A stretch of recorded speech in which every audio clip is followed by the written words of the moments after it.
निहत्य धार्त राष्ट्रान्नः का प्रीतिः स्याज्य जनार्दन पापमेवा श्रे दस्मान हत्वेता नातताइनः।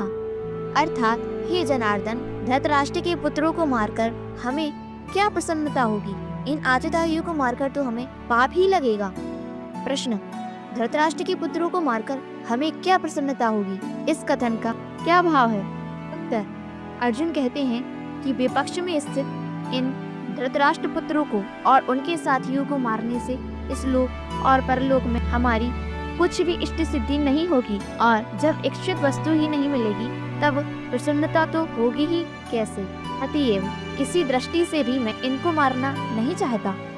प्रश्न, स्मृतिकारों ने तो स्पष्ट शब्दों में कहा है, आततायन मायांतम हन्या देवा विचार्यन नातताई वधे दोषो हंतर्भवति कश्चन। अपना अनिष्ट करने के लिए आते हुए आतताई के बिना विचार ही मार डालना चाहिए। आतताई को मारने से मारने वाले को कुछ भी दोष नहीं होता।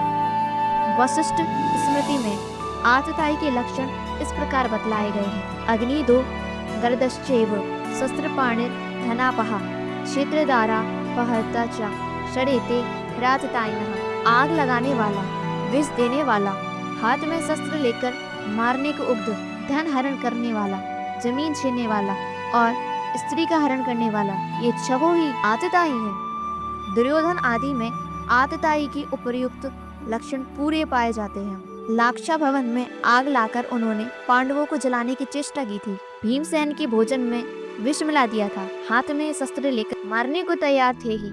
जुए में छल करके पांडवों का समस्त धन और संपूर्ण राज हर लिया था।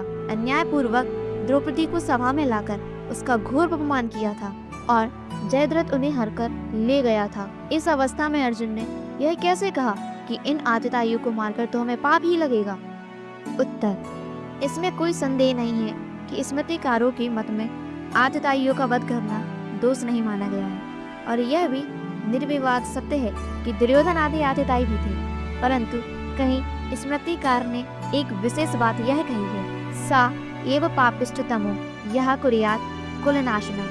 जो अपने कुल का नाश करता है वह सबसे बढ़कर पापी है। इन वाक्यों को सामान्य आज्ञा की अपेक्षा कहीं बलवान समझकर यहाँ अर्जुन यह कह रहे हैं कि धृतराष्ट्र के पुत्र आतताई होने पर भी जब हमारी कुटुंबी हैं, तब इनको मारने में तो हमें पाप ही होगा और लाभ तो किसी प्रकार भी नहीं है।